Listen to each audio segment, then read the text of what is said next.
साप्ताहिक विवेक तर्फे मी निमेश वहाळकर आपणा सर्वांचं स्वागत करतो.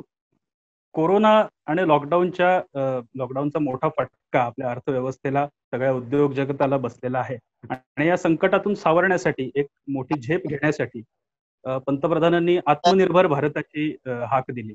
या अर्थव्यवस्थेला आणि उद्योग क्षेत्राला आत्मनिर्भर बनवण्याच्या या सगळ्या प्रक्रियेमध्ये, या सर्व अभियानात एक क्षेत्र मोठी महत्वाची भूमिका निभावणार आहे आणि ते क्षेत्र म्हणजे संरक्षण उद्योग क्षेत्र.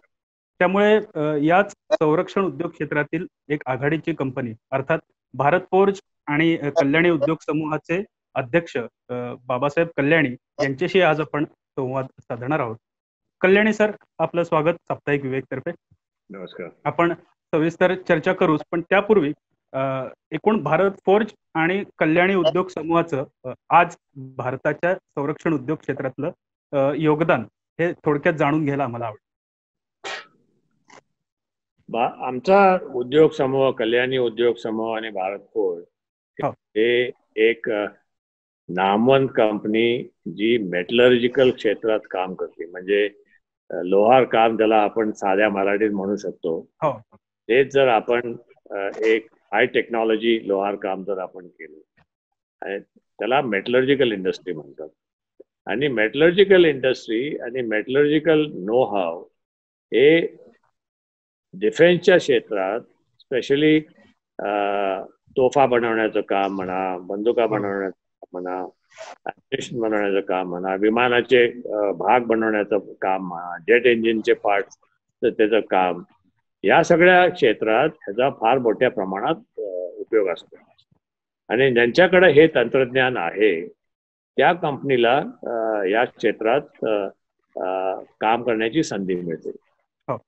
तर आज आम्ही या क्षेत्रात गेले 25-30 वर्ष आपल्या संरक्षण क्षेत्रात काम करतो. पण त्यावेळेला सरकारची भूमिका अशी होती की प्रायव्हेट सेक्टर कंपनीला मोठ्या प्रमाणात संरक्षण क्षेत्रात येण्याचा वाव नव्हता.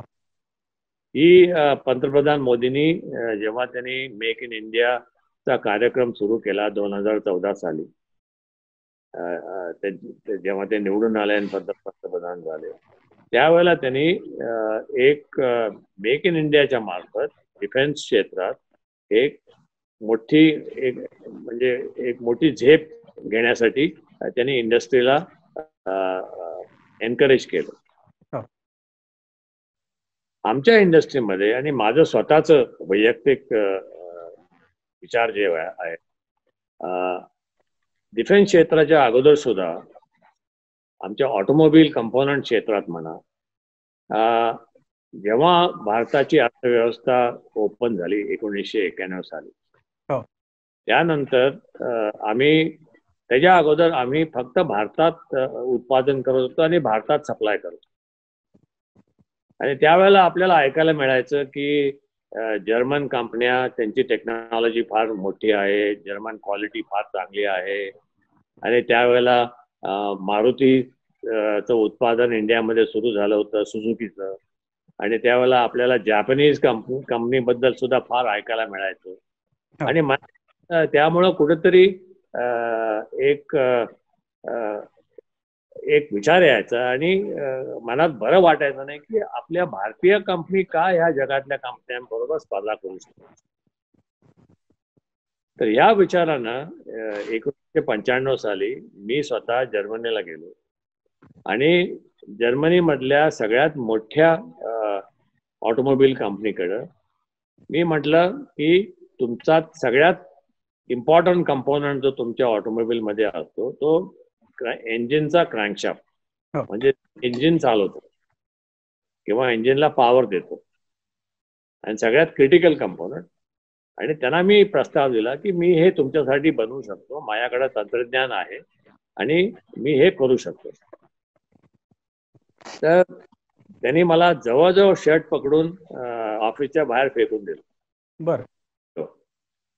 त्यांचा बेसिक आर्ग्युमेंट होता की तुम्ही भारतातनं आलाय आणि तुम्ही म्हणता तुम्ही हे असं सगळं करू शकता, भारताकडे काय ह्याची कॉम्पिटन्स नाहीये किंवा ह्याची टेक्नॉलॉजी नाहीये.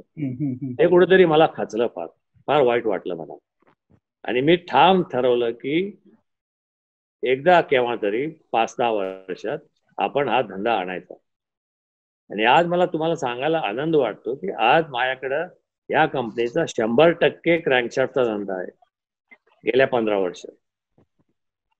आणि त्या कारणामुळं आम्ही जगातला नंबर 1 फोर्जिंग कंपनी झालो. बरोबर.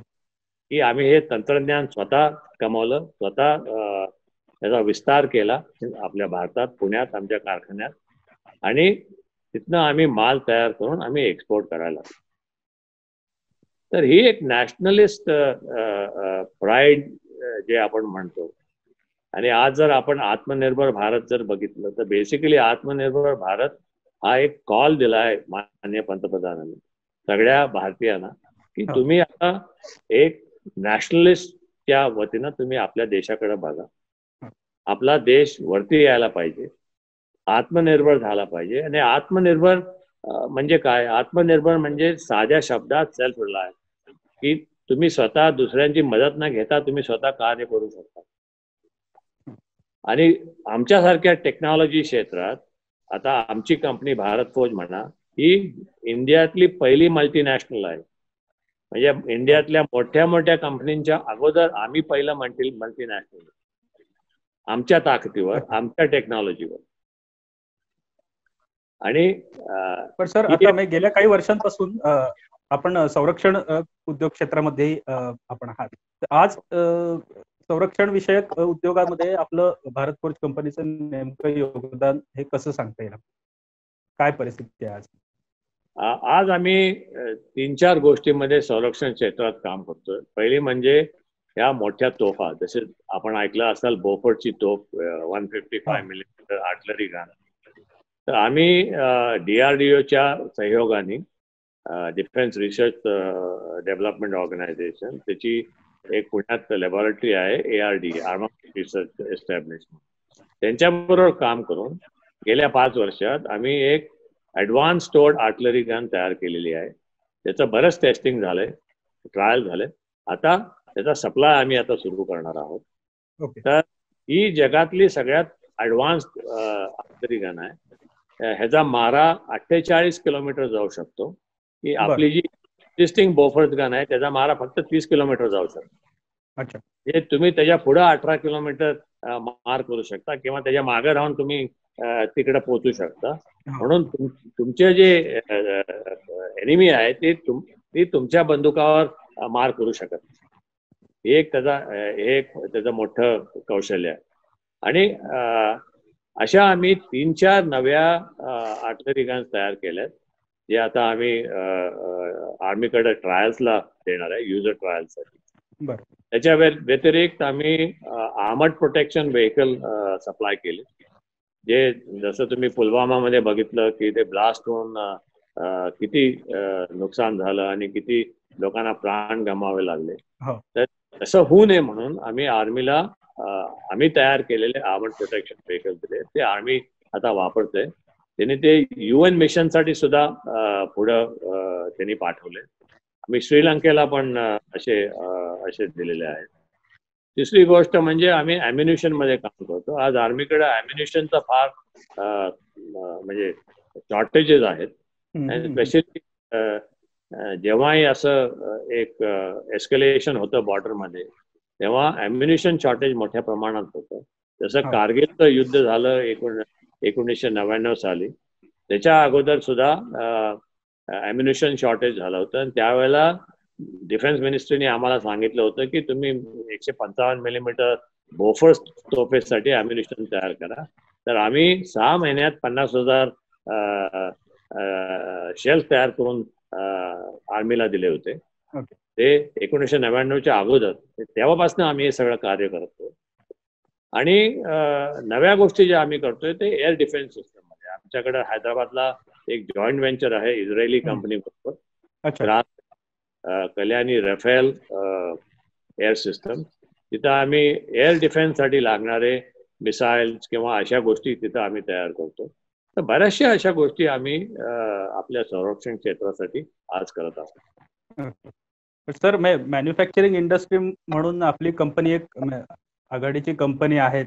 भारत फोर्ज हे ऑटोमोटिव्ह आणि इंडस्ट्रीयल ओईएम मधली जगातली म्हणता येईल की आघाडीची पुरवठादार कंपनी आहे. हे सगळं असताना या सगळ्यात एकदम म्हणजे हे आर्टिलरी गन्स वगैरे या क्षेत्रात कसे काय उतरलात? ते याचं एक साधं कारण आहे. 2010-2011 साली हे आर्टिलरी गन बद्दल बऱ्याचशा गोष्टी मीडियामध्ये चर्चेत आल्या होत्या की तुम्हाला 1984 साली त्या बोफोर्स कडनं टेक्नॉलॉजी ट्रान्सफर मिळाली, टीओटी मिळाली 1984 साली. तेव्हा ते बोफोर्सचं कॉन्ट्रॅक्ट झालं. त्याचा फार मोठा वाद झाला होता, आपल्याला आठवत. आणि 1984 सालापासून 2011 पर्यंत किंवा 2012 पर्यंत तुम्ही काय एक बंदूक सुद्धा तुम्ही भारतात करू शकत नाही. तुम्ही प्रत्येक वेळा तुम्हाला बंदुका लागतात, तुम्ही बाहेर न आणता. हे कुठेतरी आम्हाला ह्याचा म्हणजे इट हर्ट अस. आणि मी ठरवलं की देशासाठी आपण काहीतरी करायला पाहिजे, कुठेतरी एक लेगसी सोडायला पाहिजे की आपण काहीतरी देशाला ज्या गोष्टीची जरूर आहे आणि आपण करू शकतो त्यात आपण घुसलं पाहिजे. म्हणून 2011 साली आम्ही ह्यात सुरुवात केली. मी खरं म्हणजे इंग्लंडला गेलो आणि क्रॅनफेल्ड युनिव्हर्सिटीमध्ये आर्टिलरी स्कूल आहे. तिथं सगळ्या आर्टिलरी वेपनचा एक म्युझियम आहे आणि बरेचसे प्रोफेसर्स आहेत त्यांना या गोष्टीची माहिती आहे. त्यांच्याशी संवाद केला आणि त्यावेळेला असं कळलं की स्वित्झर्लंडमध्ये रुवा कंपनीचा एक आर्टिलरी प्लांट आहे जे अमेरिकेला आर्टिलरी गन्स पाठवत होते. आणि तो प्लांट हे दुसऱ्या आठवड्यात जाऊन मी तो प्लांट विकत घेऊन पुण्याला आलो. आणि तेव्हापासून आम्ही हे आर्टिलरी म्हणजे 2012 पासून या आर्टिलरीमध्ये सुरुवात केली. 2014च्या डिफेन्स एक्सपो मध्ये आम्ही ह्याचा विस्तार केला. त्यावेळेला एक प्रॉब्लेम होता की तुम्ही बंदूक बनवली पण तुम्हाला टेस्ट करायसाठी कुठं परवानगी नव्हती, टेस्टिंग ग्राउंड. कारण आर्टिलरी तोफेला मिलिटरी टेस्टिंग ग्राउंड मध्ये तुम्हाला टेस्टिंग करावं लागतं. पोखरान किंवा बालासोर अशा मोठ्या जागी त्याची परवानगी नव्हती प्रायव्हेट सेक्टर. जेव्हा आपले लेट श्री पर्रिकर साहेब जेव्हा डिफेन्स मिनिस्टर झाले त्यांच्या पुढे मी हा क्वेश्चन मांडला की तर आपल्याकडे जर तुम्ही टेस्टिंगची परवानगी दिली नाही तर आपण ही टेक्नॉलॉजी डेव्हलप कशी करणार. बरोबर. तर त्यांनी एका आठवड्यात ही टेस्टिंगची परवानगी एक सिंपल ऑनलाईन सिस्टम तयार करून सुरू केली आणि मग या सगळ्या गोष्टीला गती आली. Kalyani sir, defence production policy आणि डिफेन्स प्रोक्युअरमेंट प्रोसिजर बद्दल जे आता नवीन ड्राफ्ट आलेले आहे तर त्याच्याबद्दल एकूण आपलं काय मत आहे? टेक्नॉलॉजी बाबत ऑफसेट इन्व्हेस्टमेंट ही संरक्षण क्षेत्रात भारताच्या ही महत्वाची भूमिका कशा प्रकारे बजावू शकेल मला वाटतं? ही एक चांगली गोष्ट आहे. ही नवीन जी पॉलिसी आली आहे, खरं म्हणजे परवा दिवशीच ही आली पॉलिसी, परवा दिवशी संध्याकाळी. ही पॉलिसी आपला हे आत्मनिर्भर भारतचा जो सेंटर पीस आहे डिफेन्स प्रोडक्शन यासाठी ही फार इम्पॉर्टंट आहे आणि ह्यामुळं बऱ्याचशा गोष्टी होऊ शकतात. की या पॉलिसीमध्ये आता 3-4 नव्या गोष्टी आलेल्या आहेत. 3-4 नव्या गोष्टी म्हणजे ते काही प्लॅटफॉर्म डिस्क्राईब करणार की जे प्लॅटफॉर्म फक्त भारतातच बनायला पाहिजे, बाहेरनं नाही आणायचे, इम्पोर्ट नाही होणार. त्यात आर्टिलरी गन पण अशी एक गोष्ट आहे की तिथंच बनायला पाहिजे.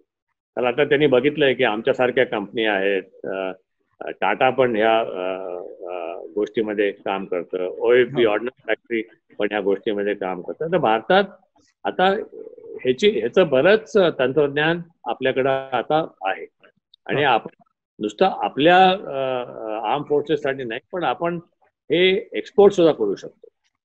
तर ही एक मोठी पॉलिसी चेंज ह्या डिफेन्स प्रोडक्शन पॉलिसीमध्ये आलेली आहे. आणि दुसरं तुम्ही गव्हर्नमेंटनी FDI म्हणजे फॉरेन डायरेक्ट इन्व्हेस्टमेंट आता 74% केलं. तर त्यामुळे सुद्धा ज्या सोफिस्टिकेटेड गोष्टी असतील तुम्ही सबमरीन म्हणा किंवा फायटर जेट म्हणा किंवा अशा गोष्टी म्हणतो तिथं तंत्रज्ञानाची तुम्हाला आवश्यकता आहे असं आपण म्हणू शकत नाही की आपल्याकडे सगळ्या गोष्टी आहेत, कुणाकडे सगळ्या गोष्टी नसतात. तर अशा गोष्टीमध्ये आपल्याला बाहेरनं परदेशातून इन्व्हेस्टमेंट आणि टेक्नॉलॉजी दोन्ही गोष्टी होऊ शकतात. त्यामुळे ह्या डिफेन्स क्षेत्राला एक मोठं प्रोत्साहन मिळेल आणि त्यामुळे एक डिफेन्स इकोसिस्टम तयार होईल. आणि इकोसिस्टम मध्ये काय होतं, आता आम्ही जर तोफ तयार करायला लागलो, आम्ही आतापर्यंत ज्या तोफा केल्या, आमच्याकडे जवळजवळ 500 स्मॉल आणि मीडियम सेक्टर एंटरप्राइजेस आहेत, ते या तोफ तयार करण्यासाठी ते पार्ट्स तयार करतात. म्हणजे जास्ती करून पुण्यात आहेत, पण कोल्हापूर, बेळगाव, बँगलोर, हैदराबाद अशा ठिकाणी पण आहेत. तर ही एक इकोसिस्टम निर्माण होती की समजा आम्ही उद्या 200 तोफा वर्षाला तयार करायला लागलो, तर या 200 तोफामध्ये एक 500,000 MSMEs तयार होतील, त्याच्या टेक्नॉलॉजी बेस तयार होईल आणि ते बाकीच्या गोष्टी करायला लागतील. तर ही एक इकोसिस्टम तयार करण्यासाठी ही पॉलिसी फार महत्वाची आहे. आणि आम्ही पुढच्या महिन्यात एक प्रोग्राम करणार आहोत की कसं भारत फौज आणि कल्याणी ग्रुपनी MSME सेक्टरला जवळ घेऊन प्रॉडक्ट्स निर्माण केले. हे देशाला पण कळायला पाहिजे की काय महत्वाची भूमिका आपले small technocrats, medium sector technocrats काय करतात. हे सगळे मोठ्या कंपन्याच करतात असं नाही. बरोबर. हे आता डिफेन्स प्रोडक्शन पॉलिसीचा संरक्षण क्षेत्रात आपले जे भारतीय खासगी कंपन्या आहेत त्यांना कशा प्रकारे फायदा होऊ शकतो आणि एवढ्या मोठ्या प्रमाणात उत्पादन करण्याच्या दृष्टीने म्हणजे कॅपॅसिटी वाईज आपल्या कंपन्यांची परिस्थिती काय? आता तुम्ही पहिला आम्ही आर्टिलरी गनचं सांगतो. आता तुम्ही एटॅक्स आर्टिलरी गन बघितली, आज ती जगातली सगळ्यात चांगली आर्टिलरी गन. म्हणजे कुणाकडे सुद्धा, इव्हन अमेरिकेकडे अशी आर्टिलरी गन नाही की एवढी चांगली आर्टिलरी गन आहे. बरेचसे पेंटगन मधले ऑफिशियल्स आमच्याकडे येऊन आम्हाला सांगतात की तुम्ही ही टेक्नॉलॉजी जपून ठेवा, दुसऱ्या कोणाला देऊ नका वगैरे वगैरे. पण हे एक नुसतं आपलं तुम्हाला उदाहरण देतो. आता ही क्षमता, प्रोड्यूस करायची क्षमता आम्ही सहजपणे पुढच्या वर्षापासून 100 अशा बंदुका तयार करू वर्षाला. पण त्यासाठी काय आहे की हे ॲक्विजिशन प्रोसेस जे डिफेन्स पॉलिसीमध्ये जे नमूद केले, ॲक्विजिशन प्रोसेस, हे अजून स्ट्रीमलाईन व्हायला पाहिजे. ही एक पॉलिसी आलेली आहे. सगळ्यात मोठा प्रॉब्लेम पॉलिसीचा काय असतो की तुम्ही पॉलिसी इम्प्लिमेंट कशी करता. तर आपल्याला जसं माननीय पंतप्रधानांनी सांगितलं, आत्मनिर्भर भारतमध्ये काय, आपल्याकडे पॉलिसीज आहेत, आपल्याकडं टॅलेंट आहे, आपल्याकडं टेक्नॉलॉजी आहे, आपल्याकडं मनुष्यबळ आहे, आपल्याकडं एक नॅशनलिस्ट फिलिंग आहे, आपल्याकडे बरीच लोक आहेत की देशासाठी काय पण करायला तयार आहेत. पण शेवटी तुम्ही जर इम्प्लिमेंट नाही केल्या ह्या गोष्टी, त्या सगळ्या गोष्टी फुकट जाणार आहेत ना. म्हणून इम्प्लिमेंटेशन ह्याच्याकडेच लक्ष द्यायला पाहिजे. आपण आत्मनिर्भर भारत या अभियानाबद्दल आपण बऱ्याचदा मगाचपासून बोललो. आता हे आत्मनिर्भर भारत अभियान आणि त्याच्यात विशेषतः संरक्षण क्षेत्रात आत्मनिर्भर होण्याच्या दृष्टीनं या सर्व पॉलिसीज आणि त्या प्रत्यक्षात येण्याचा मार्ग हा कशा प्रकारे मग असायला हवा असं आपल्याला वाटतं, आणि याच्यात एकूण सध्याची परिस्थिती आणि केंद्राचं धोरण याच्याबद्दल आपलं काय मत? केंद्राचं धोरण बरोबर आहे, पॉलिसी बरोबर आहे, त्यांचे ऑब्जेक्टिव्ह बरोबर आहेत आणि त्यांचं थिंकिंग बरोबर आहे. त्यात काही म्हणजे काही प्रॉब्लेम नाहीये आणि काही मतभेद नाहीयेत. इश्यू कुठे येतात की गेल्या काही दशकापासनं हे डिफेन्सचं प्रोक्युअरमेंट म्हणजे एक कॉम्प्लिकेटेड म्हणा किंवा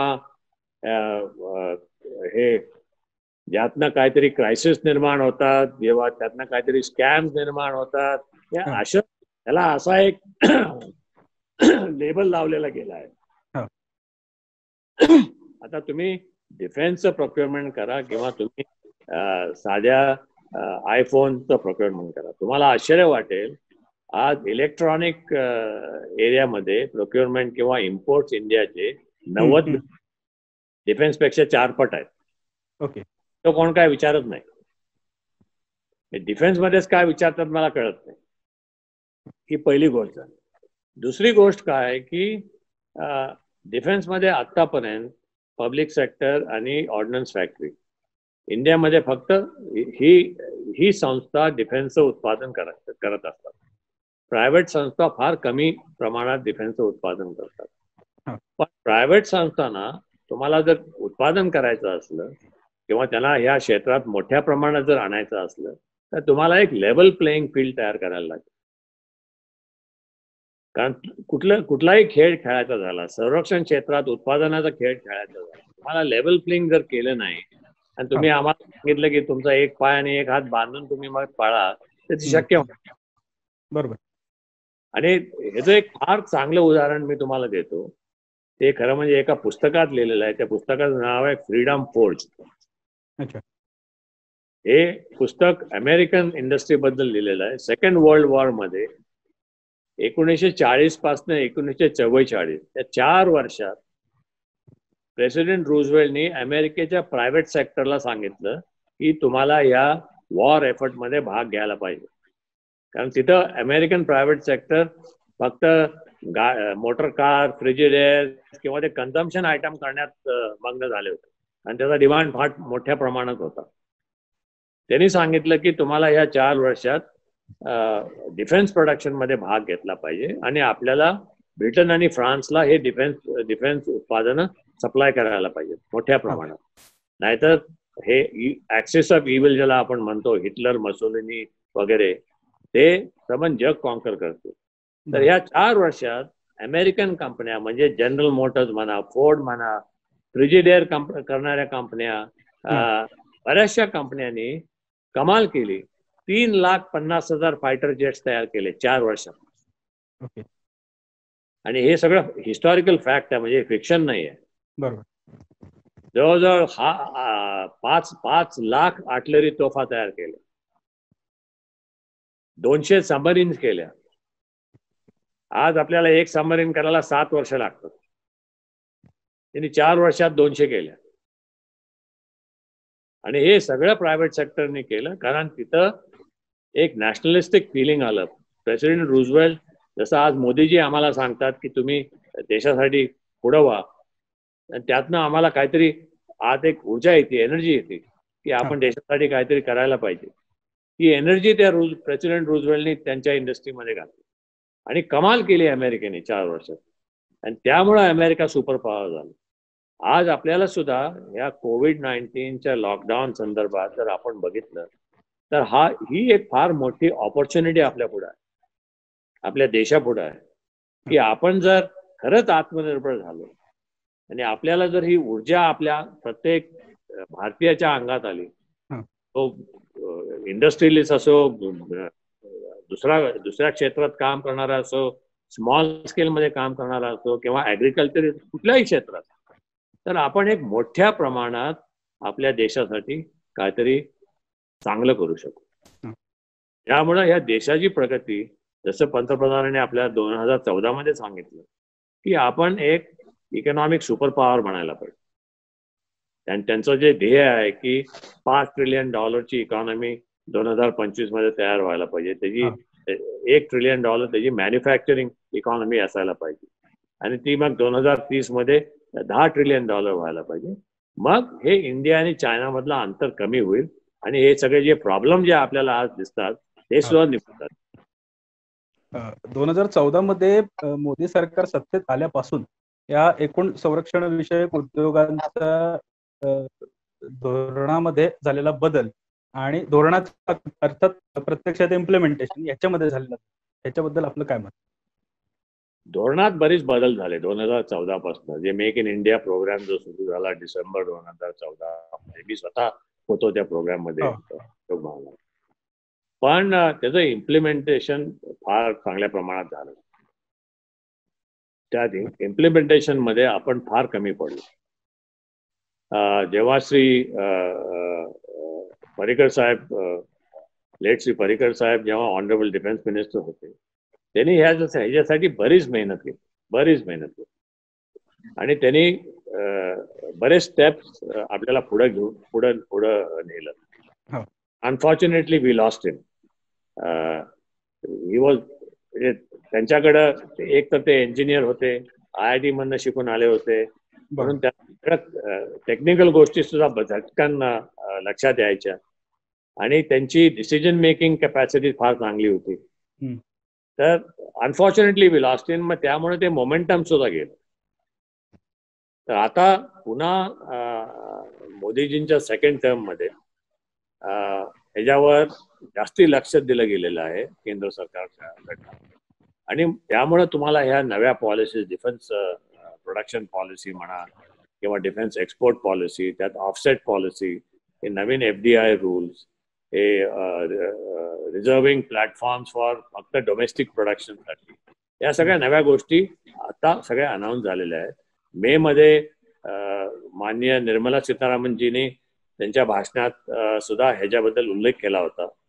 पुन्हा पंतप्रधानांनी जेव्हा CIIचं नॅशनल अधिवेशन झालं होतं 1 महिन्यापूर्वी, त्यात आत्मनिर्भर भारत हा असा एक टॉपिक होता, त्यात सुद्धा त्यांनी ह्याचं निवेदन केलं होतं की आपल्याला ह्या डायरेक्शन मध्ये जायला पाहिजे. तर आता काय आहे की एका बाजूला आपल्याला हे COVID-19 आणि लॉकडाऊन आणि या सगळ्या परिस्थितीला तोंड द्यायला लागतं, आणि त्यामुळं काय का म्हणा, देर इज सम डिफरन्स किंवा थोडा गॅप आहे की आपण जे नॉर्मली करू शकतो ते आपण ह्या परिस्थितीत करू शकत नाही. पण दुसरी जी जमेची बाजू आहे, ती जमेची बाजू अशी आहे की आज आपण सगळ्या गोष्टी डिजिटली करू शकतो. आणि भारत हा एक देश आहे, हे अमेरिकेत सुद्धा तुम्ही एवढ्या डिजिटल कामं करू शकत नाही जे आपण इथं करू शकतो. आणि ह्याचं सगळं श्रेय तुम्हाला केंद्र सरकारला द्यायला पाहिजे की त्यांनी मागच्या 5-6 वर्षात इंडियाला एक डिजिटल इकॉनॉमी करून टाकली. आपलं डिजिटल इन्फ्रास्ट्रक्चर चांगलं आहे, डिजिटल पेमेंट सिस्टम चांगले आहेत, हे आपण आज जे संवाद करू शकतो डिजिटली किंवा व्हर्च्युअली, ही सिस्टम फार चांगली आहे. आणि ह्याचा आपण उपयोग करून आपल्या देशाला झपाट्यानं पुढे घेऊन जायला पाहिजे. देशाची प्रगती 10-12% पर इयर व्हायला पाहिजे, आणि ती पुढच्या 20 वर्षापर्यंत व्हायला पाहिजे. आणि ही प्रगती जर आपण आत्मनिर्भरचं अभियान नाही घेतलं आणि सगळ्यांना आत्मनिर्भर नाही केलं तर आपण ह्या गोष्टी करू शकणार नाही. आपण जर नाही केल्या तर आपल्याला आपल्या पुढच्या पिढीला त्याचं फार मोठं नुकसान होईल. आणि आपण जर केल्या तर भारत हा एक फार म्हणजे श्रेष्ठ आणि एक सुपर पॉवरच्या दिशेनं एक नवा भारत असा निर्माण होईल. शेवटच्या प्रश्नाकडे वळण्याच्या आधी एक थोडा वेगळा प्रश्न विचारतो. तुम्ही मगाचपासून 2-3 वेळा स्वर्गीय मनोहर पर्रीकरांचा उल्लेख केला. परवा राफेल विमानं आपल्याकडे आली, त्याच्यानंतर बऱ्याच जणांनी पर्रीकरांचं स्मरण केलं. अगदी थोड्या त्यांच्या टर्म मध्ये संरक्षण मंत्री म्हणून त्यांनी आपला ठसा उमटवला. तुमचा पर्रीकरांशी चांगल्या प्रकारे परिचय होता, तुमचा अनेकदा संबंध आला होता. मनोहर पर्रीकरांविषयी काही आठवणी आम्हाला ऐकायला आवडतील. बऱ्याचशा आठवणी आहेत. एक म्हणजे जेव्हा मी त्यांना गोव्यात भेटायला गेलो होतो, त्यांनी घरचं जेवण आम्हाला दिलं, गोवन जेवण. आणि त्यांना तिखट जेवण खायची फार सवय असायची. आणि मी त्यांना ऍडवाइस केलं त्यावेळेला की तुम्ही एवढं तिखट घेऊ नका, कारण त्यांचं हेल्थ एवढ्या चांगल्या परिस्थितीत नव्हतं. पण त्या सगळ्या गोष्टी अगदी सहजपणे करायच्या. त्यांचं राहणं अगदी साधारण असं असायचं. कुठं असा प्रोटोकॉल नसायचा की तुम्हाला श्री पर्रीकरांशी भेटायचं आहे, ते एवढे मोठे व्यक्ती आहेत, राष्ट्राचे संरक्षण मंत्री आहेत, तरी सुद्धा केव्हाही तुम्ही त्यांना भेटू शकत आहात. त्यांच्याबरोबर संवाद करणं फार सोपं असायचं. ते पुण्याला आले होते तेव्हा मी त्यांना सहज विनंती केली की आमच्या फॅक्टरीला तुम्ही एक व्हिजिट द्या. त्यांनी फटाक करून त्यांचा प्रोग्राम बदलला आणि संध्याकाळी 5 वाजता आमच्या कारखान्यावर आले. आणि तो आमच्यात म्हणजे सगळ्यात एक महत्वाचा असा दिवस होता, आनंदाचा दिवस होता.